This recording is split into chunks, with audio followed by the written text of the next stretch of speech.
కృపయు సమాధానమును అనుగ్రహించి యేసయ్య నామమునకు మహిమ కలుగునుగాక. యువతికాల సమయంలో పాడుకుంటూ దేవుని నామాన్ని మహిమపరుద్దాం. హల్లెలూయా. నా ప్రియుడా, నా ప్రాణమా, నిన్నారాధించెదను. నా జీవమా, నా స్నేహమా, నిన్నారాధించెదను. నా ప్రియుడా, నా ప్రాణమా, నిన్నారాధించెదను. నా జీవమా, నా స్నేహమా, నిన్నారాధించెదను. తండ్రి దేవా, తండ్రి దేవా, నా సర్వం నీవయ్యా. నీవుంటే నాకు చాలు. తండ్రి దేవా, తండ్రి దేవా, నా సర్వం నీవయ్యా. నీవుంటే నాకు చాలు. నా ప్రాణ స్నేహితుడా, నీ సన్నిధి పరిమళమే చుంటె దేని కన్నా నీ ప్రేమ మధురమయ్యా. నా ప్రాణ స్నేహితుడా, నీ సన్నిధి పరిమళమే చుంటె దేని కన్నా నీ ప్రేమ మధురమయ్యా. తండ్రి దేవా, ఆనందమా, నీ ఒడిలో నాకు సుఖము. తండ్రి దేవా, ఆనందమా, నీ ఒడిలో నాకు సుఖము. తండ్రి దేవా, తండ్రి దేవా, నా సర్వం నీవయ్యా. నీవుంటే నాకు చాలు. నీవుంటే నాకు చాలు. హల్లెలూయా. ఈ వాగ్దానము మనం ఈ రోజు విందామండి.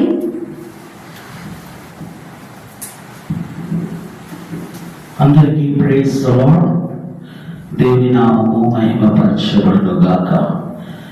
మరి గడిచిన దినము పరిశుద్ధ పునరుద్ధాన దినము. ప్రతి ఒక్కరు మందిరానికి వెళ్ళి దేవుడిని స్తుతించి దేవుడిని ఆరాధించారని నేను బలముగా నమ్ముతూ ఉన్నాను. మరి సోమవారము 21వ దినమున దేవుడు మనకు అనుగ్రహించే వాక్యమును మత్తయి సువార్త 11వ అధ్యాయము వాక్యమును ధ్యానించుకున్నాం. ప్రయాసపడి భారము మోసుకొనుచున్న సమస్త జనులారా, నా యొద్దకు రండి, నేను మీకు విశ్రాంతి కలుగచేతును. ఆమేన్. హల్లెలూయా. మనందరికీ తెలుసు, చాలా మంది జాబ్స్ లో, చాలా మంది ఫ్యామిలీస్ లో, చాలా మంది వారి పర్సనల్ లైఫ్ లో రకరకాల స్ట్రగుల్స్ అవుతూ ప్రయాసపడుతూ ఉంటారు. అంటే శారీరకమైన ప్రయాస, మానసికమైన ప్రయాస. ఈ రెండు మానవుడు ఏదో ఒక దాని ద్వారా విశ్రాంతి పొందుతూ ఉంటాడు. హల్లెలూయా. జాబ్ చేసేమనుకోండి, ఎవ్రీ వీక్ లో ఒక రోజు వీక్ ఆఫ్ వస్తుంది. అప్పుడు మనం ఏం చేయొచ్చు, ఈ పని ఒత్తిడి నుండి, ఈ ప్రయాస నుండి కొంత విశ్రాంతి తీసుకోవచ్చు. హల్లెలూయా. కొన్నిసార్లు ఉద్యోగంలో ఉన్న ప్రెషర్స్ ని బట్టి, లేకపోతే మనకున్న వ్యాపారంలో ఉన్న ప్రెషర్స్ ని బట్టి, లేకపోతే మన కుటుంబంలో ఉన్న ప్రెషర్స్ ని బట్టి మనకు ఏదో ఒక సమయంలో ఏదో ఒక విధముగా విశ్రాంతి మనము పొందుతూ ఉంటాం. హల్లెలూయా. కానీ ఆత్మకు విశ్రాంతి రావాలి అంటే, మైండ్కి బాడీకి రెస్ట్ అనేది మానవుడు ఈ లోకంలో ఏదో ఒక రకంగా రెస్ట్ ని తీసుకుంటూ ఉన్నాడు. హల్లెలూయా. కానీ స్పిరిట్ కి, మానవుడికి రెస్ట్ ఎలా వస్తుంది? హల్లెలూయా. ఇప్పుడు ఇక్కడ రాయబడిన మాట చూడండి, ప్రయాసపడి భారం మోసుకొనుచున్న సమస్త జనులారా. ఒక్కరు కాదు, ఇద్దరు కాదు, సమస్త జనులందరూ ప్రయాసపడి భారం మోస్తున్నారు. మోస్తున్నారు. ఏ భారం మోస్తున్నారు? ఆత్మ సంబంధమైన పాప భారము మోస్తున్నారు అని దేవుడు మాట్లాడుతున్నాడు. అందరికీ తెలిసి ఈ మాట, చిన్నప్పటి నుంచి మనం ఈ వాక్యం వింటున్నాం. కానీ మనం ఎంతమంది మరి ఆ విశ్రాంతిని పొందుకున్నాం? నేను మీకు విశ్రాంతి కలుగ చేస్తాను అనే ఆ వాగ్దానమును, లేకపోతే ఆ వాగ్దానమును అనుభవించి ఉన్నాం. ఒకసారి మనం తర్వాత వచనంలో కింద మాట మనం గమనిద్దాం. చూడండి ఏమంటున్నాడు, నేను సాత్వికుడను దీన మనస్సు గలవాడు గనక మీ మీద నా కాడి ఎత్తుకొని నా యొద్ద నేర్చుకొనుడి, అప్పుడు మీ ప్రాణములకు విశ్రాంతి దొరుకును. ఏం దొరుకుతుంట? విశ్రాంతి దొరికిందంట. రెస్ట్ మనము పొందుకోగలుగుతాం. విశ్రాంతిని ఇంగ్లీష్ లో ఏమన్నారు? రెస్ట్ అన్నారు. హల్లెలూయా. ఇప్పుడు నీకు రెస్ట్ కావాలి, నీకు దొరకాలి అంటే నువ్వేం చేయాలి? ఆ రెస్ట్ ఇచ్చే పరిస్థితులు నువ్వు పొందుకోగలగాలి, కనుక్కోగలగాలి. హల్లెలూయా. ఇప్పుడు నేను వాక్యం మీకు చూపిస్తాను, చూడండి, గమనించండి. మత్తయి సువార్తలో, లూకా సువార్తలో 2 మాటలు ఉంటాయి. ఒకటే విషయం గురించి 2 మాటలు రాస్తున్నాడు. ఒకటే సందర్భం గురించి 12వ అధ్యాయం 44వ వచనంలో విశ్రాంతి దొరకనందున, చెప్పండి, ఏం దొరకట్లేదంట? విశ్రాంతి దొరకట్లేదంట. అదే లూకా సువార్త 11వ అధ్యాయంలో ఏమంటే, అపవిత్రాత్మకు మనిషిని వదిలిపోయిన తర్వాత అది విశ్రాంతి వెతుకుచు నీరులోని చోటు తిరుగుచుండెను. హల్లెలూయా. విశ్రాంతి దొరకట్లేదు కొంతమందికి. దొరకని వారు ఏం చేస్తున్నారు? విశ్రాంతి కొరకు వెతుకుతూ ఉన్నారు. హల్లెలూయా. ఇప్పుడు నీ జీవితంలో, నా జీవితంలో కూడా విశ్రాంతి దొరకక, విశ్రాంతిని నేను పొందుకోలేక, విశ్రాంతి ఎక్కడ దొరుకుతుందా అని వెతుకుతూ ఉన్నాను. హల్లెలూయా. ఇక్కడ ఈ అపవిత్ర ఆత్మ అంట ఒకరు విడిచి వెళ్ళిపోయిందంట. వింటున్నారా జాగ్రత్తగా? అపవిత్ర ఆత్మ ఒక వ్యక్తిని వదిలి వెళ్ళిపోయింది. ఆ వ్యక్తి చాలా పరిశుద్ధంగా, లేకపోతే ఖాళీగా ఆ గృహం ఉండటం బట్టి ఆ పవిత్రాత్మ ఉందంట. దేశం మొత్తం తిరిగింది, ప్రపంచం మొత్తం తిరిగింది, దానికి ఎక్కడ విశ్రాంతి దొరకదు. ఎక్కడి నుంచే వెళ్ళిపోయిందో తిరిగి అక్కడికే వస్తే ఆ గృహము, లేకపోతే ఆ ఇల్లు చాలా పద్ధతిగా, చాలా క్రమముతో, చాలా ఏమంటారు నీట్గా ఉండేసరికి అదేం చేసిందంట, వెళ్ళి మరొక 7 దయ్యాలు తీసుకొచ్చి ఆ గృహమును నింపడం బట్టి, ఆ వ్యక్తిని నింపడం బట్టి ఆ వ్యక్తి ఏమైపోయాక మరీ ఘోరమైన పరిస్థితికి వెళ్ళిపోయాడంట. హల్లెలూయా. దేవుడి దగ్గరకు వస్తున్నాం, దేవుడు విశ్రాంతినిచ్చాడు. విశ్రాంతినిచ్చిన దేవుడు ఏం చేయాలి? ఆయన ఆత్మతో నింపాలి. నీ హృదయము ఖాళీ అయిపోయింది. దురాత్మ చేత, అపవిత్రాత్మ చేత, లేకపోతే లోక సంబంధమైన పాప భారం చేత ఉన్న నీ జీవితము ఎప్పుడైతే ఆ పాప భారము, ప్రయాసపడుతున్న భారము నుండి, దురాత్మ శక్తి నుండి నీకు విడుదల కలిగిందో, విముక్తి కలిగిందో, అటు తర్వాత నీవు నేను దేవుని ఆత్మతో నింపబడితే నీ ఆత్మ ఏముండదు?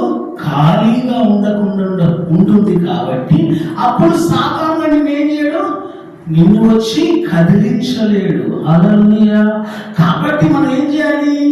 దేవుని ఆత్మతో నింపబడుతుండాలి, దేవుని శక్తితో నింపబడుతుండాలి, దేవుని బలముతో నింపబడుతుండాలి.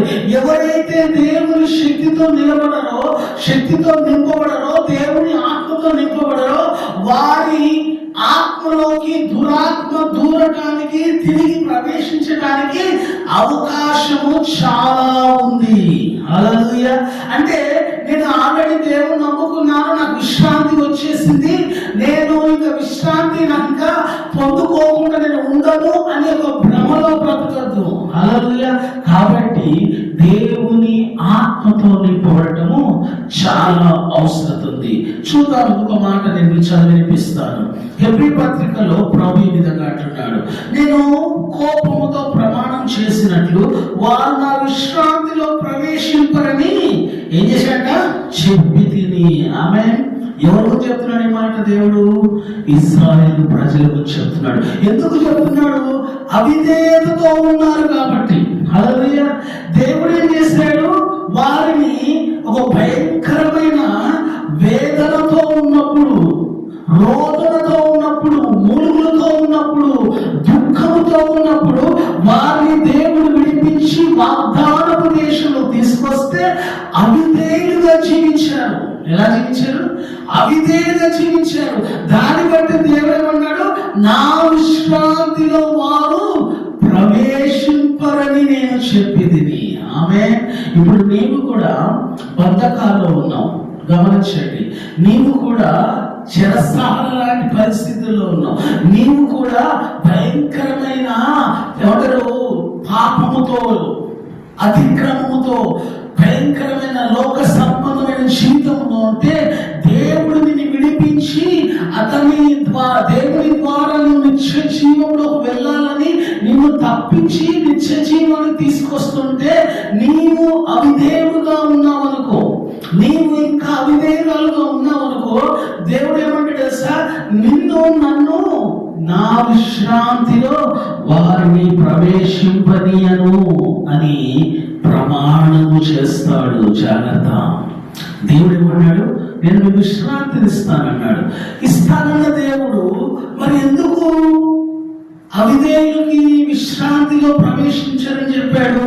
అంటే అవిధేయులు మాత్రమే విశ్రాంతిలో ప్రవేశించరు, విధేయులు ఏమవుతారు? విశ్రాంతిలో ప్రవేశిస్తారు. హల్లెలూయా.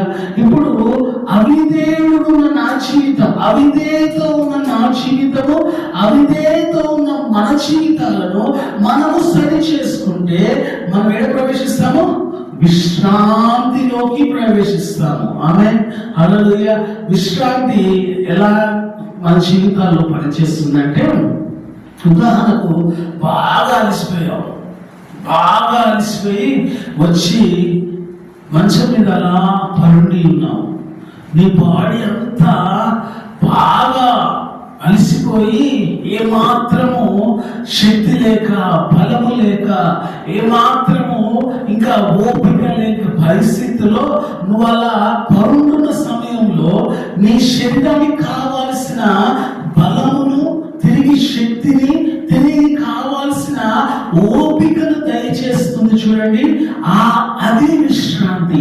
అలాగే మన ఆత్మలో కూడా మనము పోరాడుతూ లోకంలో అనేక విషయాలతో పోరాడుతూ అలసిపోయి ఉన్నప్పుడు, మనము కూడా కృంగిపోయి ఉన్నప్పుడు దేవుడు ఏమంటాడంటే, నేను మిమ్మల్ని విశ్రాంతిలోకి తీసుకొని వెళ్తాను అంటాడు. ఆమేన్. ఎప్పుడు నీవు ఆయన దగ్గరకు వచ్చి ఆయనకు నీవు సమర్పించుకున్నప్పుడు, నిన్ను నీవు ఆయనకు అప్పగించుకున్నప్పుడు, నువ్వు పోరాడుతూ ఉన్నావు కానీ నువ్వు ఆయన దగ్గరికి రావట్లేదు. హల్లెలూయా. నేను ఆయన దగ్గరికి రావట్లేదు అంటే మనం పోరాడేటప్పుడు ఏం చేయాలి? ఆయన దగ్గరికి రావాలి. ఎంతకాలం పోరాడుతున్నా, ఎంతకాలం మనం యుద్ధాలు చేస్తున్నా మనకు విశ్రాంతి ఎక్కడ ఉంటుంది?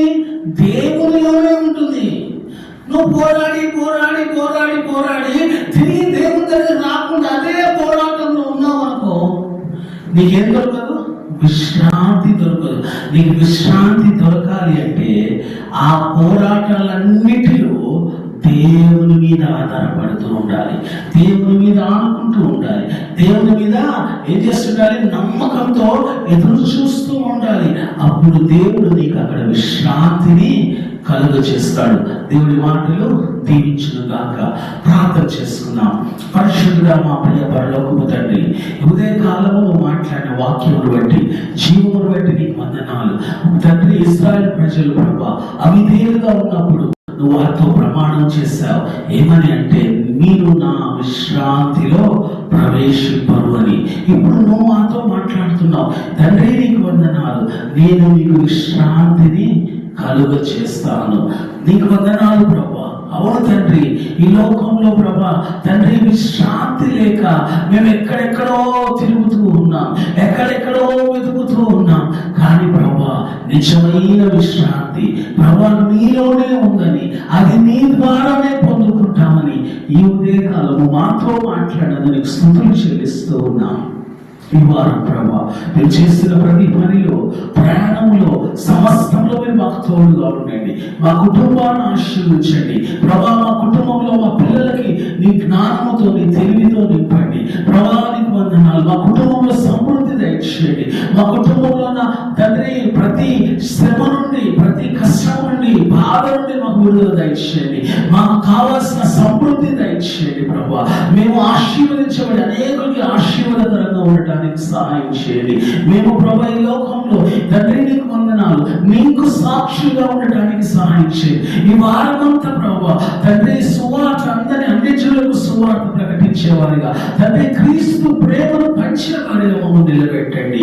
మమ్మల్ని అందరినీ వాడుకోమని అడుగుతున్నాం. మా కుటుంబాలను వాడుకోండి, మా పరిచయను వాడుకోండి, మా సమస్తములు ప్రభా నీ కొరకు నిలబెట్టమని అడుగుతూ సమస్తమైన మహిమ, ఘనత, ప్రభావములు ఆరోపిస్తూ యేసు నామములో అడుగుచున్నాం మా ప్రియ తండ్రి. ఆమేన్. హల్లెలూయా.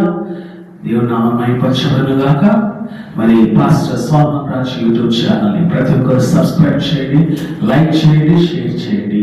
దేవుని మనందరినీ దీవించును గాక. ఆమేన్.